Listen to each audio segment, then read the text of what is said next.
Armored vehicles have a major problem on today's battlefield. They are getting obliterated by what just a few years ago were seen mostly as toys. Our multi-million-dollar behemoths like the Abrams used to be the king of the battlefield, and now they can be reduced to a smoldering mess by small drones. You can have the best tank in the world, but if a $300 drone with a decades-old RPG round duct tape to it takes it out, then no, you don't actually have the best tank, you have a very expensive problem. Throughout the history of warfare, there has always been a back and forth between weapons and armor. A more powerful bow and arrow are designed, better beef up the armor. Now that breastplate can't be penetrated by the arrow, so you better make the bow more powerful. Oh, what's that? We can make an explosion, push a ball out of a tube, and absolutely devastate armor now?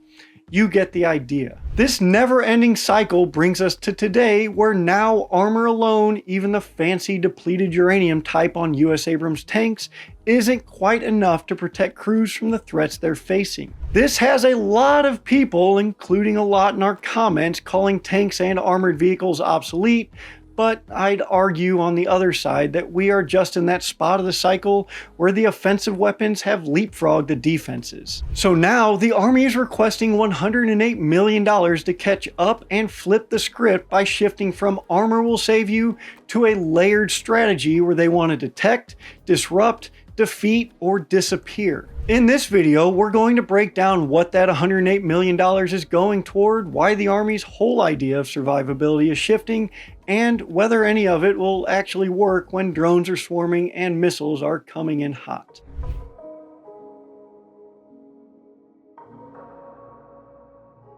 Before we get started, we want to thank Odoo for sponsoring today's episode. If you're still managing your business with a mess of spreadsheets, sticky notes, and a patchwork of apps, stop the chaos.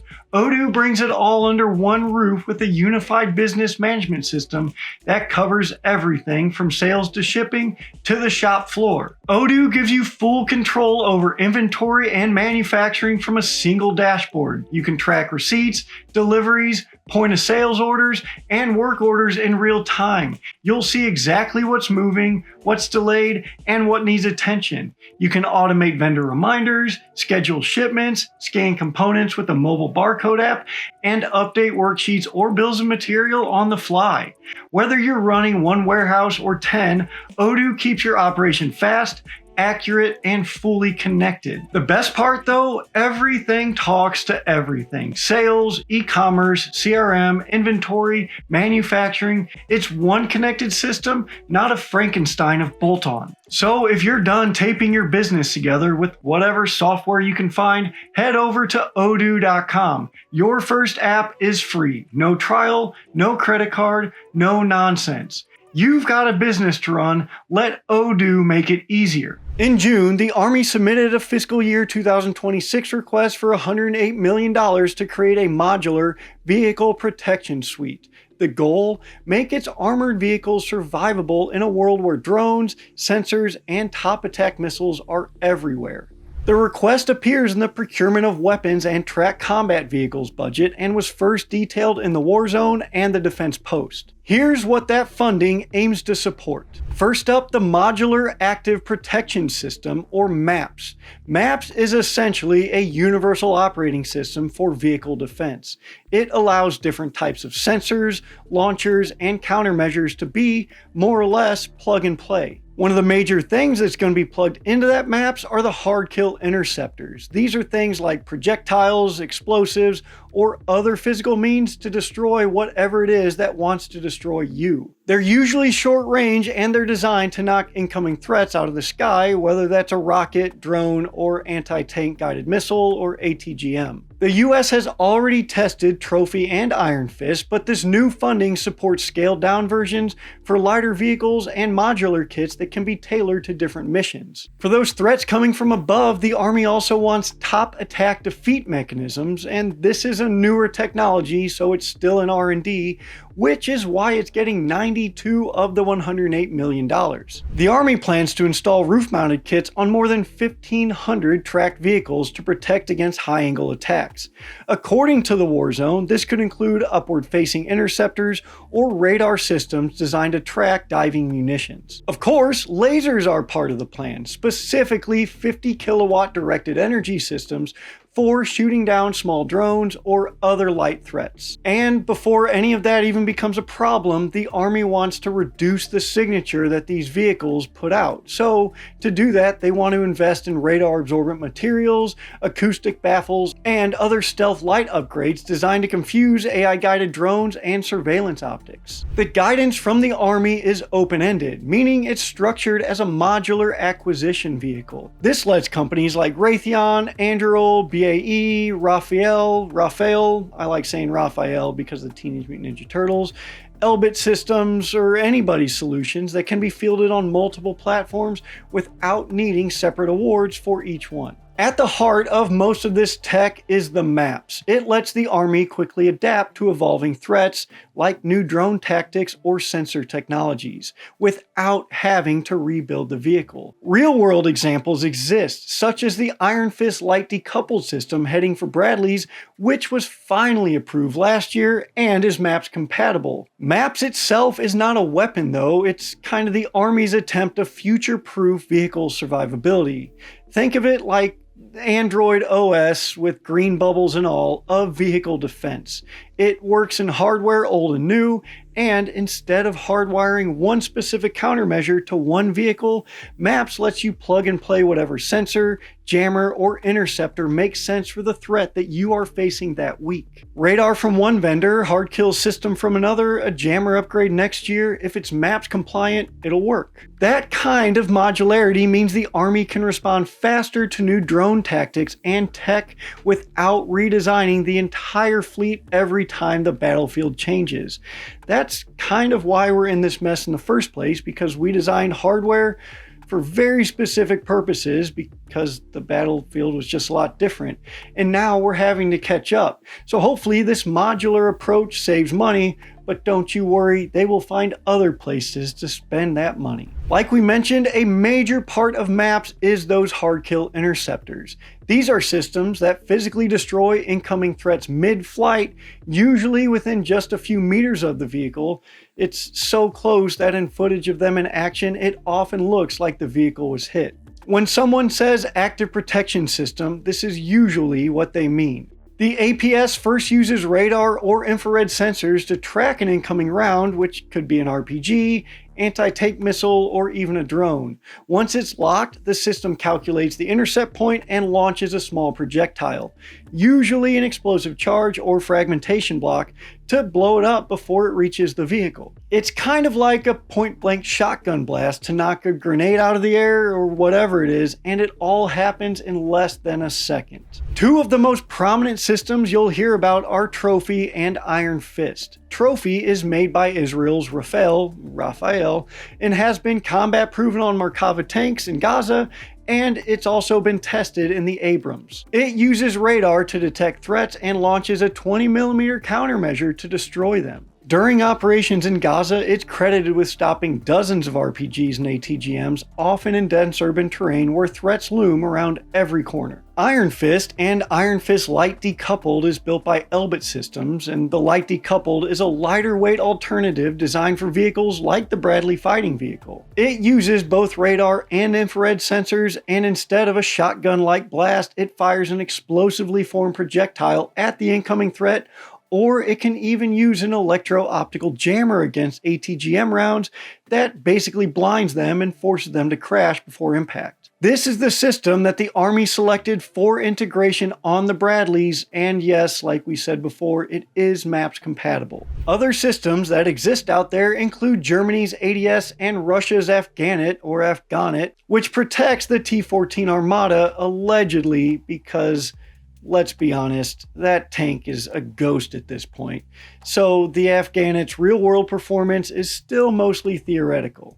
It's the Israeli and Western systems where we've seen real success. But these systems are not invincible because nothing is. They can be overwhelmed if multiple threats come in at once, because you can only engage so many before the system runs out of countermeasures, and they don't come cheap.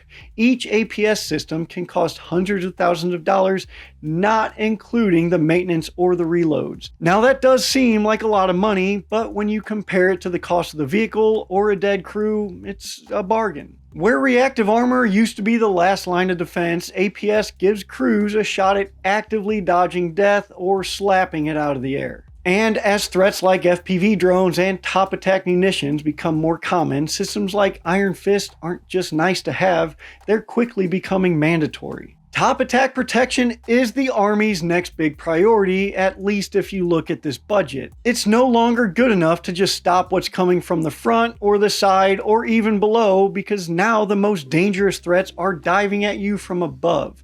We have loitering munitions, javelin-style ATGMs, and even improvised drone drop munitions, which all exploit the softest part of any armored vehicle, the roof. So the Army wants to install roof-mounted defensive kits on more than 1,500 tracked vehicles, including Bradleys, Abrams, and likely the XM30, which is supposed to replace the Bradley. According to the War Zone, these kits could include upward-facing radar arrays to track threats coming in from high angles, and vertical hard-kill interceptors, which essentially are mini air defense systems, for just the top arc. And they'll also use sensor fusion suites that tie into maps and laser warning receivers already being fielded. Speaking of lasers, let's talk about strikers with frickin' laser beams on their heads. Yes, this is real, and the Army has mounted 50 kilowatt lasers on Stryker platforms as part of its Directed Energy Maneuver Short Range Air Defense, or DEM SHORAD for short, which isn't really much shorter, but whatever. The system has been tested the past couple years, and just recently it was tested in Germany and reportedly engaged both Group 1 drones, which are FPVs and quadcopters under 20 pounds, and Group 2 drones, which are tactical UAVs under 55 pounds. The idea is to use directed energy to counter drone swarms where traditional interceptors might run out of ammo and they're just typically really expensive. But there's a catch, and it's a pretty big one. According to Breaking Defense, soldiers who evaluated early laser-armed strikers weren't blown away. The systems required too much power, they had cooling problems, and they were sensitive to dust, fog, and rain, which are all things that can be pretty common on a battlefield. This is one of the major reasons that lasers have really only been put on larger things like ships and are just now making their way to smaller vehicles like the Stryker. It's not just about killing what sees you, it's also about not being seen in the first place, so the Army also wants to make vehicles harder to see, track, or even recognize as targets in the first place. It's investing in a suite of passive protection systems designed to screw with enemy sensors, confuse targeting software, and make the vehicle itself harder to identify. Drones and smart munitions don't need human eyes, they use thermal sensors to pick out engine heat or even the body temps of crew compartments. That's where infrared camouflage comes in. The Army is exploring thermal signature masking coatings that can reduce or redirect heat signatures.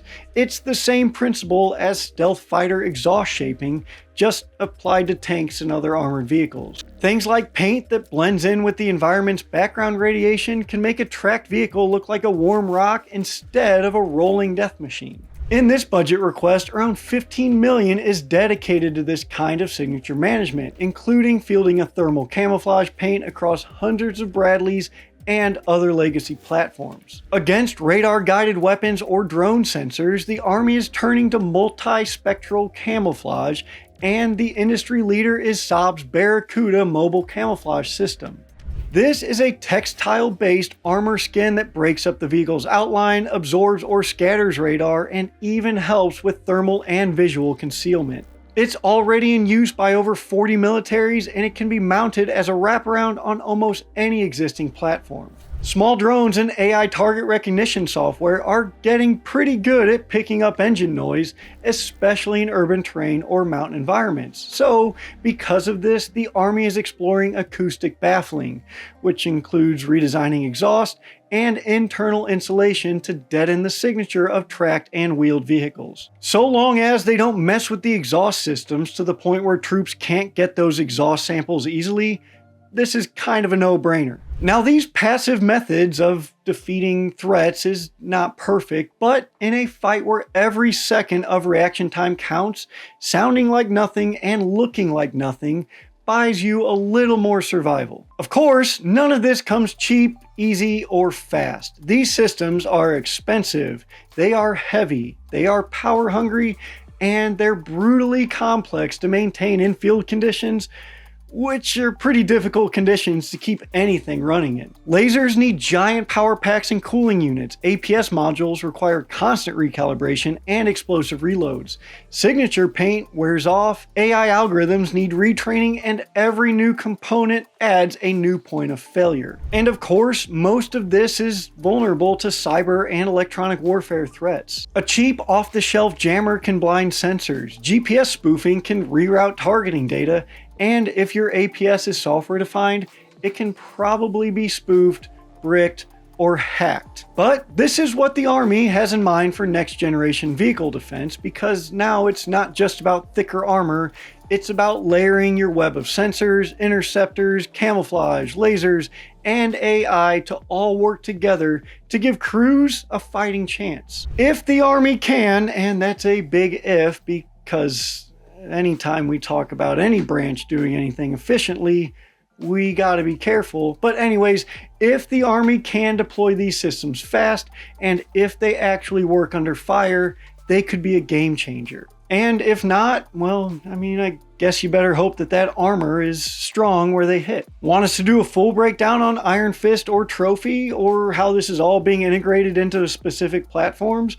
Or do you want to know how the Army plans to power all this stuff? Whatever it is, go ahead and drop us something in the comments, whether that's a recommendation, criticism, praise, feedback, or if you're just lonely and need someone to talk to. We'll be there, I'll be there to take you through this magical world of YouTube. Anyways, I wrote the script, Savvy edited the video, and I'm wearing this Shoot to Chill shirt, which is pretty sweet. It's got the duck hunt gun. So Shoot to Chill. It's available at our store at store.taskandpurpose.com with a bunch of other stuff. And like I've mentioned before, they gave me the keys to the store. I'm pretty much the only one that puts stuff in there at this point. So if you have a recommendation or you want to see something that really only you are going to buy, let me know in the comments. I'll probably make that shirt for you, as long as it doesn't get me in trouble with lawyers and cease and desist letters and all that stuff, because I don't feel like getting in trouble over t-shirts. But anyways, anything else, let us know. Once again, thank you very much. I am Kyle, your friendly ginger producer man. You are all dismissed, and I will see you all next time.